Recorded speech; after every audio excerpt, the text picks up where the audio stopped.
बच्चों, how are you? I am SP sir. Welcome today all of you, सभी बच्चों को।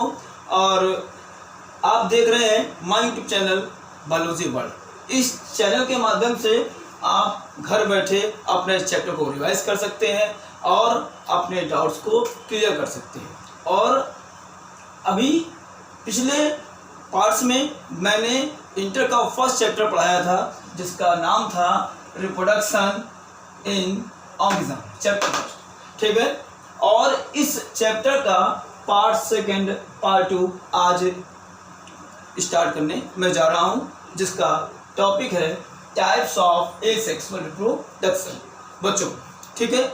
और इसके पहले पार्ट्स में मैंने बताया था कि रिप्रोडक्शन क्या होते हैं और ये कितने टाइप्स के होते हैं, मैंने इसके बारे में एक्सप्लेन भी किया था। आप चाहें तो अगर आपको क्लियर करना है तो आप मेरा इस चैप्टर का पार्ट फर्स्ट आप देख सकते हैं। और इसी को देखते हुए, समय को देखते हुए मैं आगे बढ़ रहा हूँ। यहाँ पर types of asexual reproduction. Asexual reproduction कितने टाइप्स के होते हैं, आइए जानें। देखिए, बाय फिजन, यानी कि जितने भी ऑर्गेनिज्म होते हैं उसमें जो लोअर कैटेगरी के एनिमल्स होते हैं, ऑर्गेनिज्म होते हैं, उनमें फिजन द्वारा भी रिप्रोडक्शन होता है। फिजन क्या है? In this process the organism divides into 2 or more parts. इसमें क्या होता है कि ऑर्गेनिज्म, इस प्रोसेस में कोई भी ऑर्गेनिज्म होता है वो 2 or more पार्ट्स में डिवाइड हो जाता है और each parts is able to produce the new individual. और प्रत्येक जो पार्ट्स होता है वो न्यू इंडिविजुअल को प्रोड्यूस करने की उसमें कैपेसिटी होती है, एबिलिटी होती है। मतलब क्या है कि इस प्रोसेस में एक ऑर्गेनिज्म, वन ऑर्गेनिज्म 2 या मोर ऑर्गेनिज्म में डिवाइड हो जाता है, यानी कि 2 or more पार्ट्स में डिवाइड हो जाता है और प्रत्येक पार्ट्स मैच्योर होकर के न्यू इंडिविजुअल का फॉर्मेशन करता है। आई बात समझ? मैच्योर होगा तो वो जाकर के अपना अगेन पेरेंट्स की तरह कार्य वो करना शुरू कर देता है, ठीक है बच्चों।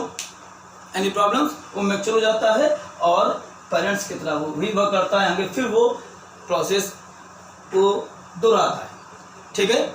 हमने क्या बताया फिर समझिएगा कि फिजन में क्या होता है कि किसी भी ऑर्गेनिज्म का इसको ऑफ कर देते हैं ताकि कंफ्यूजन ना हो, 2 या 2 से ज़्यादा पार्ट में डिवाइड होना और प्रत्येक पार्ट्स न्यू ऑर्गेनिज्म का फॉर्मेशन करता है, ठीक है।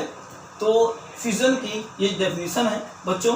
तो सबसे पहले इस डेफिनेशन को आप लोग लिख लें, ओके, जल्दी से।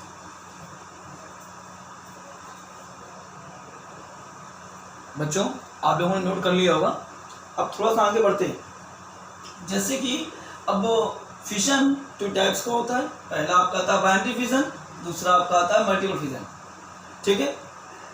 यदि ऑर्गेनिज्म 2 पार्ट से बढ़ता है तो उसे कहेंगे बाइनरी फिजन। यदि ऑर्गेनिज्म 2 से ज़्यादा भागों में बढ़ता है तो उसे कहेंगे हम मल्टीपल फिजन। यानी 2 पार्ट्स में डिवाइड होगा तो बाइनरी, 2 or more पार्ट्स में डिवाइड होगा तो मल्टीपल फिजन कहा जाएगा उसे। तो अब देखा जाए यहाँ पर बेटा बच्चों कि अब आती है बात इसके फर्स्ट पार्ट की। बाइनरी फिजन की डेफिनेशन क्या है? सेम वैसे ही है, देखिए जो भी आपने कहा लिखिए। अब फिर से देखिए, in this process the organism divide into 2 parts. यहाँ पर लिखा था इसके पहले वाले डेफिनेशन में 2 or more पार्ट्स, वो हटा देना है क्योंकि इंडिविजुअल जो होता है वो 2 पार्ट्स में डिवाइड होता है, इसलिए इसको बाइनरी बोलते हैं। बाई मीन्स 2, ठीक है। तो डिवाइड इनटू 2 पार्ट्स, यानी each parts able to produce new individual. आई बात समझ में? चाहे बैक्टीरिया को ले लीजिए, बैक्टीरिया है, बैक्टीरिया भी आगे की ओर ग्रोथ करेगा, ठीक है ना। बीच में थोड़ा सा इसका जो न्यूक्लियस है वो थोड़ा सा इसमें एक बार फिर से बना दे रहा हूँ, थोड़ा छोटा सा फिगर बनाऊंगा ताकि आपको दिखता भी समझ में आ जाए। ये आपका न्यूक्लियस हो गया। इसके बाद क्या होगा कि in time of binary fission में ये इसका न्यूक्लियस थोड़ा सा बढ़ेगा, फिर इसका न्यूक्लियस 2 पार्ट में डिवाइड हो जाएगा और बीच में कॉन्ट्रैक्शन होगा सेल के और एट लास्ट में क्या होगा कि एक सेल से 2 डॉटर सेल का फॉर्मेशन हो जाएगा और फिर ये सेप्टम बन जाने से ये बैक्टीरिया एक दूसरे से अलग हो जाएंगे और न्यू बैक्टीरिया का फॉर्मेशन हो जाएगा। आई बात समझ में? तो इस प्रकार के डिवीजन को बाइनरी फ्यूजन ही कहा जाता है। यानी कि किसी भी ऑर्गेनिज्म का दो भागों में बंटना बाइनरी फ्यूजन, चाहे अमीबा हो, पैरामीशियम हो, यूग्लिना हो, ठीक है ना, अगर दो भागों में बंट रहा है तो उसमें बाइनरी फ्यूजन ही कहेंगे बच्चों। अब आगे बढ़ते हैं। खास बात और क्या है, क्योंकि इसके बाइनरी फ्यूजन के कई टाइप्स हैं वो आपको पढ़ने हैं, लेकिन बाइनरी फ्यूजन की क्वालिटी क्या है ये आपको जानना होगा। इसमें देखिएगा कि बाइनरी फ्यूजन तो मैंने आपको बता दिया दो भागों में बंटना, ये मैंने आपको भी एक्सप्लेन कर दिया, बता दिया। आगे देखते हैं कि इसमें होता क्या है कि जो ऑर्गेनिज्म की जो बॉडी होती है, तो होल बॉडी ऑफ ऑर्गेनिज्म, पूरी बॉडी ऑर्गेनिज्म की एक्ट लाइक रिप्रोडक्टिव यूनिट, एक रिप्रोडक्टिव यूनिट की तरह कार्य करती है, एक रिप्रोडक्टिव यूनिट की तरह कार्य करती है in time of binary fusion. जब वो दो भागों में बंटने वाली होती है तो वो एक रिप्रोडक्टिव यूनिट की तरह फंक्शन करती है। फिर क्या होता है, पेरेंट्स डज नॉट डाई। इस प्रोसेस में पेरेंट्स की कभी मृत्यु नहीं होती। क्यों? क्योंकि डेथ बॉडी बचती नहीं। जैसे आप यहाँ देख लीजिए, ये सेल थी और इसी सेल के न्यूक्लियस में डिवीजन हुआ और यही सेल टू पार्ट्स में डिवाइड हो गई और फिर न्यू सेल बन गई। यानी कि इसके जो जेनेटिक मटेरियल है वो दोनों में पहुंच चुका है और ये सेल खुद ही डिवाइड हो गई है और नई सेल बन गई है। आई बात में मतलब ये है कि कभी भी इसमें ऑर्गेनिज्म की डेथ नहीं होती है, जो पेरेंट्स है वो मरता नहीं है। जिन ऑर्गेनिज्म में ये बाइनरी फ्यूजन पाया जाता है उन्हें हम इमोर्टल्स कहते हैं। क्या बोलते हैं? इमोर्टल्स मतलब हुआ अमर, कभी मरते नहीं। आई बात समझ में? क्या लिखा हुआ इसमें?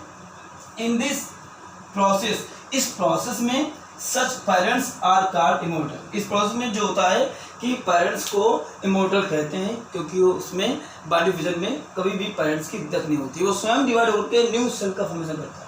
ओके, आई बात समझ में? अब बस जो इसके पहले जो मैंने आपको डेफिनेशन लिखी थी उसमें सिर्फ एक ही बार हटाना है, इनटू और मोर पार्ट्स, मोर हटा करके केवल पार्ट्स कर देना है बस, ठीक है। और इसको लिख लीजिए जल्दी से आप लोग, फिर मैं आगे बताता हूँ कि इसके पार्ट्स कितने। Urgent, quick, fast.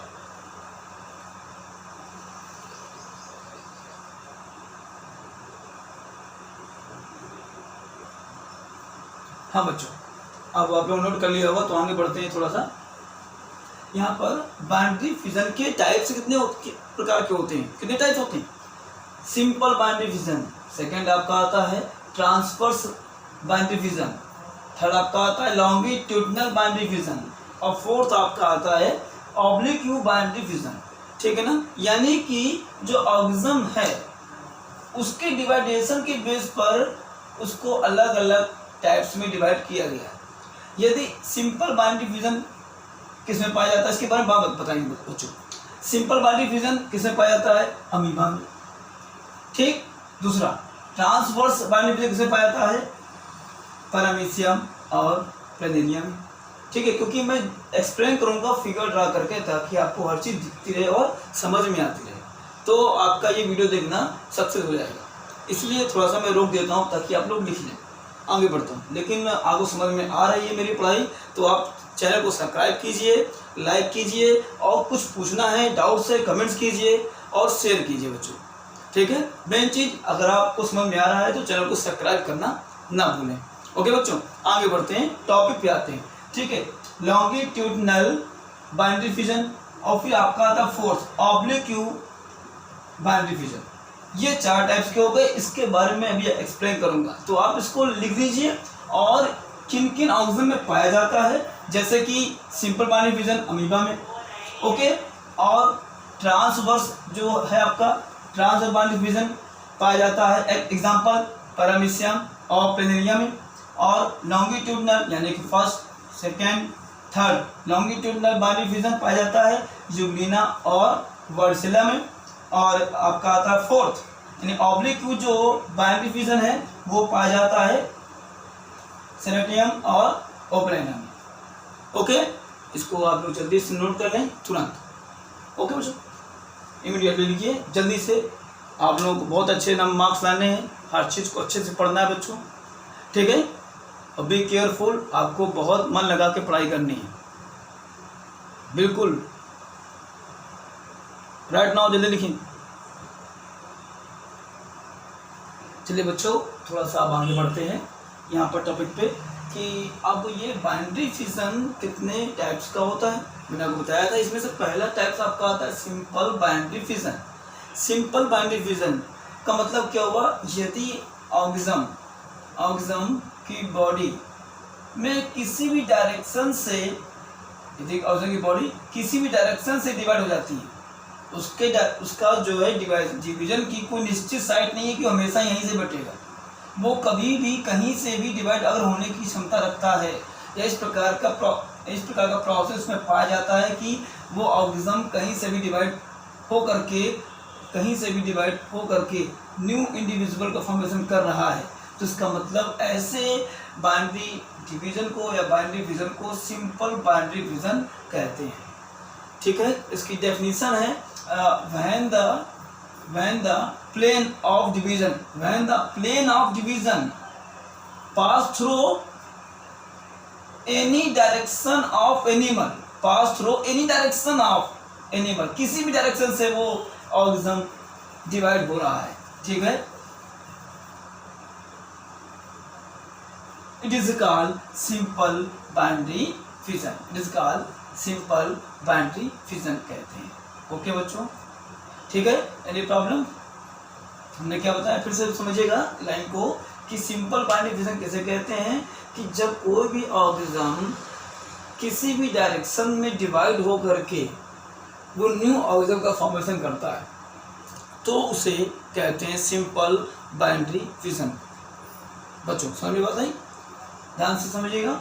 जैसे अमीबा में हम देख लेते हैं, अमीबा में आप देख रहे हैं सेंट्रल पार्ट में न्यूक्लियस है। कुछ समय बाद क्या हुआ कि अमीबा की खास बात क्या है कि अमीबा में सिंपल बाइनरी फिजन पाया जाता है, क्योंकि वो किसी भी डायरेक्शन से डिवाइड हो करके वो न्यू डॉटर अमीबी का फॉर्मेशन करता है, ये न्यू ऑर्गेनिज्म का फॉर्मेशन करता है। बेटा जी समझिएगा यहाँ पर कि जो अमीबा है इसके पहले न्यूक्लियस डिवाइड हुआ 2 पार्ट्स में, ठीक है। इसके बाद न्यूक्लियस डिवाइड हो जाने के बाद इसका जो साइटोप्लाज्म है वो 2 भागों में डिवाइड हुआ, और साइटोप्लाज्म के डिवाइडेशन होने के बाद न्यू डॉटर अमीबी का फॉर्मेशन हो गया। यहाँ पर आप देख सकते हैं कि जो न्यूक्लियस डिवाइड हो रहा है, न्यूक्लियस का डिवीजन हो रहा है, कौन सा प्रोसेस है, ये प्रोसेस कहलाता है माइटोसिस। माइटोसिस डिवीजन 2 फेज में पूरी होती है। पहली आपकी आती है कैरियोकाइनेसिस, दूसरी आती है साइटोकाइनेसिस। यानी कि न्यूक्लियस का डिवीजन कहलाता है कैरियोकाइनेसिस। इसके बाद न्यूक्लियस के बाद जब साइटोप्लाज्म डिवाइड होता है तो उसे कहते हैं साइटोकाइनेसिस, मतलब साइटोप्लाज्म का डिवीजन, ठीक है ना। तो यहाँ पर हम देखते हैं कि जो अमीबा का जो न्यूक्लियस है उसमें पहले कैरियोकाइनेसिस हुआ, इसके बाद अमीबा में हुआ साइटोकाइनेसिस। साइटोकाइनेसिस के समय अमीबा के मिडिल पार्ट पर कॉन्ट्रैक्शन होता है, जिसके द्वारा दोनों ही आपस में, यानी कि इनकी जो वॉल है वो मिल जाती है कॉन्ट्रैक्शन के द्वारा, और एक दूसरे से वो सेपरेट होकर के न्यू इंडिविजुअल का फॉर्मेशन करते हैं। ओके, तो ये हो गया आपका सिंपल बाइनरी फिजन, ठीक है। इसके बाद आपका आता है दूसरा ट्रांसवर्स बाइनरी फिजन। कौन सा था बच्चों? Transverse binary fission. ये क्या है, हम यहाँ पर देखते हैं कि ट्रांसवर्स बाइनरी फिजन का मतलब हुआ कि ट्रांसवर्स सेप्टम का बनना या ट्रांसवर्स साइड से कॉन्ट्रैक्शन होना और न्यू इंडिविजुअल का फॉर्मेशन करना कहलाता है ट्रांसवर्स बाइनरी फिजन। मतलब बाइनरी फिजन का मतलब हुआ 2 भागों में बंटना, चाहे जिस तरह से बटे। कहीं से बट रहा है तो बोलेंगे हम सिंपल, ट्रांसवर्स बट रहा है तो बोलेंगे ट्रांसवर्स बाइनरी फिजन बोलेंगे। अगर लॉन्गिट्यूडनल लंबा 2 भागों में बट रहा है, लॉन्गिट्यूडनल बन रहा है तो बोलेंगे लॉन्गिट्यूडनल। तिरछा बट रहा है तो बोलेंगे ऑब्लिक बाइनरी फिजन। ओके बच्चों, अभी 2 आपको और पढ़ने हैं। अभी इसको देखिएगा, यहाँ पर हम पैरामीशियम के बारे में अध्ययन करते हैं, स्टडी कर रहे हैं किसमें किस प्रकार से डिवीजन हो रहा है। तो यही देखते हैं कि ट्रांसवर्स बाइनरी फिजन की डेफिनेशन क्या होती है।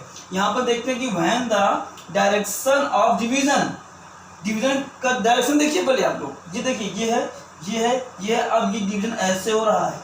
ओके, डायरेक्शन, तो ये कह रहा है कि when the direction of division pass through with the transverse axis, pass through with the transverse axis of the animal, ठीक है, this process is called transverse boundary fission.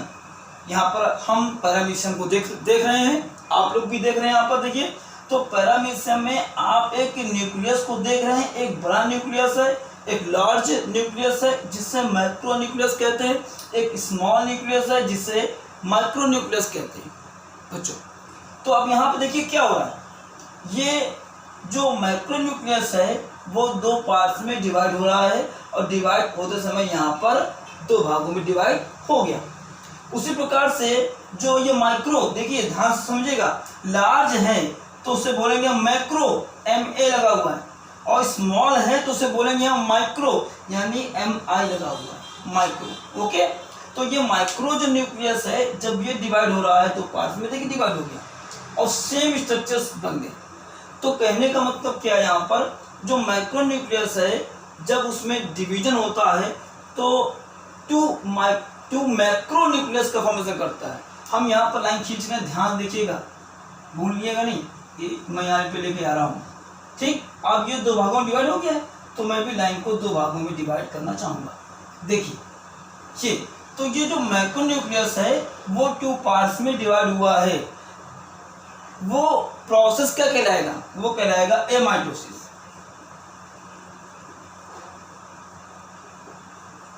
Amitosis यानी कि पैरामीशियम का जो माइक्रो न्यूक्लियस है वो amitosis द्वारा two parts में डिवाइड होता है। आगे देखते हैं, ये माइक्रो न्यूक्लियस, माइक्रो, यहाँ पर माइक्रो न्यूक्लियस देखते हैं, प्रोनाउंसिएशन ध्यान रखिए, गलती ना करिएगा। माइक्रो न्यूक्लियस देखिए टू पार्ट्स में डिवाइड हो रहा है ना बच्चों, ये माइक्रो न्यूक्लियस भी टू पार्ट्स में डिवाइड हो रहा है। ठीक है, तो ये कौन सा प्रोसेस है, माइटोसिस। ये ध्यान रखिएगा कंप्यूटेशन के लिए, माइटोसिस डिवीजन, यानी कि ये एमाइटोसिस का मतलब क्या हुआ, यदि न्यूक्लियस, किसी भी सेल का न्यूक्लियस दो अनइक्वल पार्ट में डिवाइड हो जाता है, दो अनइक्वल पार्ट में डिवाइड हो जाता है। अब इसको भी थोड़ा सा हम और अच्छे से समझा दें ताकि वो समझ में आ जाए। ठीक है, यहाँ पर देखते हैं, ये है और ये हो रहा है डिवीजन, एक तरफ थोड़ा ज़्यादा है, एक तरफ कम है, यानी कि अनइक्वल है।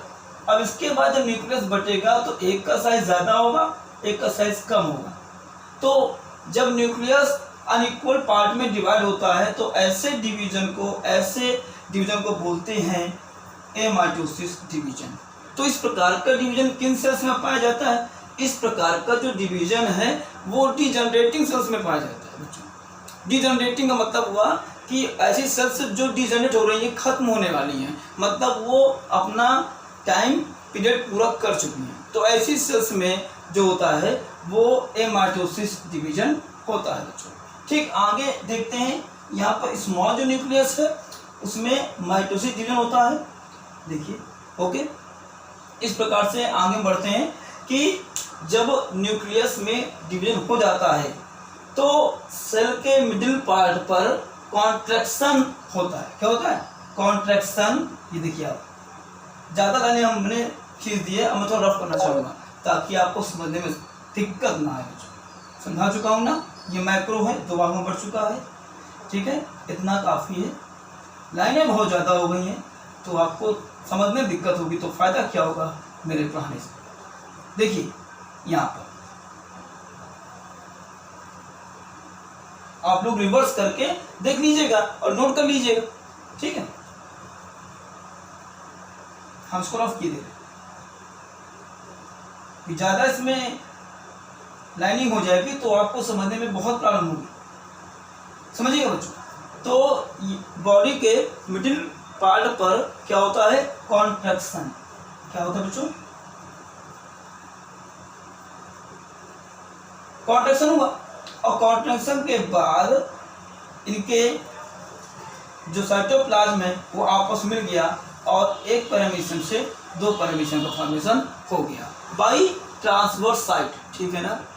ओके, ट्रांसवर्स साइट पर क्या हुआ, कॉन्ट्रैक्शन हुआ और आपस में ये दोनों ही जो ये मेम्ब्रेन है, ये कह सकते हैं इसकी मेम्ब्रेन, पेरिफेरी भी कह सकते हैं, वो आपस में फ्यूज हुई। ठीक, फ्यूज होने के बाद वो दो भागों में बट गई। बॉडी बीम में कॉन्ट्रैक्शन हुआ, दोनों की बॉल आपस मिल गई और दो पैरामीशियम फॉर्मेशन हो गया बच्चों। ठीक है, तो इस प्रकार से ये प्रोसेस आपने देखा। तो इसमें कॉन्ट्रैक्शन हुआ पैरामीशियम में, लेकिन ट्रांसवर्स वाल भी बनती हैं। कुछ ऐसे ऑर्गेनिज्म हैं, जैसे एग्जांपल के तौर पर बैक्टीरिया ले लें। बैक्टीरिया में जब ट्रांसवर्स डिवीजन होने वाला होता है तो सबसे पहले वो अपने साइज में वो इलांगेशन करता है, थोड़ा लंबा हो जाता है। इसके बाद इसके जो डीएनए है वो दो पार्ट्स में डिवाइड हो जाता है। दो पार्ट्स में यानी कि डीएनए का रिप्लिकेशन हो जाता है, डबल हो जाते हैं। उसके बाद जो डीएनए है वो दो पार्ट्स में डिवाइड हो जाता है और सेल के मिडिल पार्ट में कॉन्ट्रैक्शन हो जाता है। क्या होता है, कॉन्ट्रैक्शन होने से बीच में ट्रांसवर्स सेप्टम बन जाती है और उसके बाद एक सेल से दो सेल का फॉर्मेशन हो जाता है। इसलिए ट्रांसवर्स डिवीजन इसको भी कहते हैं, क्योंकि ट्रांसवर्स साइट्स के द्वारा दो ऑर्गन का फॉर्मेशन हो रहा है। तो इस प्रकार के डिवीजन से दो बॉडी का फॉर्मेशन हो रहा है, दो ऑर्गन का फॉर्मेशन हो रहा है, इसलिए इसको हम कहेंगे हम बाइनरी फिजन। क्योंकि ट्रांसवर्स द्वारा हो रहा है तो बोलेंगे हम ट्रांसवर्स बाइनरी फिजन। बच्चों ध्यान रखिए, ठीक है। ज़्यादा लिख दिया है बोर्ड में समझाने के लिए, तो थोड़ा सा हम रफ कर दे रहे हैं बच्चों, हल्का सा, जो ज़्यादा जरूरी नहीं है, आवश्यकता नहीं है। ठीक है बच्चों, अब इसको जल्दी से आप लोग नोट कर लें। ओके, जल्दी से right now.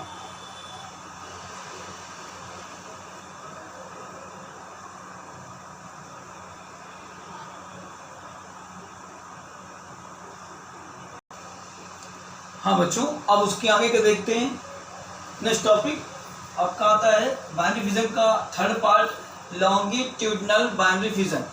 Longitudinal binary fission का मतलब क्या है कि ऐसा फिजन, ऐसा डिवीजन जो लॉन्गिट्यूडनल बॉडी इलोंगेटेड रूप से दो भागों में डिवाइड हो जाए, तो उसे कहते हैं लॉन्गिट्यूडनल बाइनरी फिजन। आप यहाँ देखिए, when the direction of division pass through with the longitudinal axis of the animal. This process is called longitudinal binary fission. This type of binary fission are found in Euglena. अब यहाँ देख सकते हैं कि ये यूग्लिना स्ट्रक्चर देख रहे हैं। यहाँ पर यूग्लिना की जो एपेक्स है उसके एपेक्स पर एक नॉच है या एक फ्लास्क से स्ट्रक्चर्स है जिसे कहते हैं रिजर्वायर। ठीक है, रिजर्वायर के एक साइड स्टिग्मा है, एक लार्ज फ्लैजला है, एक यहाँ देखिए आप, ये लार्ज फ्लैजला है, एक शॉर्ट फ्लैजला अंदर की ओर है। ठीक, बगल में कॉन्ट्रैक्टाइल वैक्यूल है। इसको हमने लार्ज बोला है क्योंकि स्मॉल इसके बगल में है। ठीक है ना, हमें लिखने की जरूरत नहीं, समझिए, क्योंकि इसमें डिवीजन देखना, हमें इसका स्ट्रक्चर्स नहीं पढ़ना। ओके बच्चों, तो यहाँ पर आप एपेक्स पर आप रिजर्वायर देख रहे हैं। ठीक, कुछ समय बाद क्या हुआ कि ये रिजर्वायर टू पार्ट्स में डिवाइड हो गया। क्या ये रिजर्वायर, ठीक, ये टू पार्ट्स में डिवाइड हो गया। ठीक, और साथ में इसका एंड, और साथ में टू पार्ट्स में डिवाइड भी हुआ है और इसका जो फ्लैजला है वो भी डबल हो गया, सारे पार्ट्स डबल हो गए और साथ ही साथ इसके ऊपर एक लॉन्गिट्यूडनल फार हो गई। क्या हो गई, ये क्या, ये इसे बोलते हैं लॉन्गिट्यूडिनल फार। ठीक, इससे क्या हुआ कि साथ साथ में जब इसके एपेक्स दो भागों में डिवाइड हो गया तो इसके साथ साथ इसका न्यूक्लियस में भी क्या हुआ, वो दो भागों में डिवाइड हो गया। माइटोसिस डिवीजन द्वारा टू पार्ट्स में डिवाइड हो गया और डिवाइड होने के साथ साथ इसके बीच में क्या हुआ, न्यूक्लियर कॉन्ट्रैक्शन होते समय ये टू पार्ट्स में डिवाइड हो गया और न्यूक्लियस भी डिवाइड हो रहा है, साथ में इसकी ऊपर से बॉडी जो फॉलो है वो भी साथ में डिवाइड हो रही है।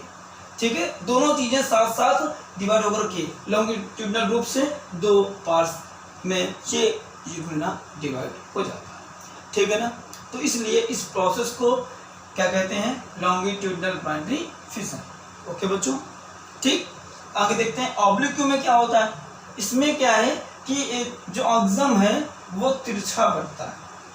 कैसा बढ़ता है, तिरछा बढ़ जाता है। ऑब्लिक बाइनरी फिशन, सेरेटेनियम इसका एग्जाम्पल है, ठीक। ओके, इससे आप नोट कर लीजिए बच्चों। आज की क्लास इतना ही। यदि आपको मेरी जो है लेक्चर अच्छी लगी हो तो प्लीज़ बच्चों आप लोग मेरा चैनल सब्सक्राइब कीजिए और लाइक कीजिए, कमेंट कीजिए और शेयर कीजिए। जब आप सब्सक्राइब करेंगे तो जिम्मेदारी बढ़ जाएगी। इसका मतलब ये चैनल आपका हो गया है, यानी आप हमसे जुड़ चुके हैं, तो फिर मेरी जिम्मेदारी बढ़ जाएगी कि हम अपने बच्चों को कितना अच्छे से अच्छा नॉलेज हम उन्हें दे पाएँ। ठीक है बच्चों, इसी के साथ आज का टॉपिक खत्म होता है। नेक्स्ट वीडियो में आते हैं न्यू टॉपिक के साथ। आज के लिए ही इतना ही। ओके बच्चों, ओके।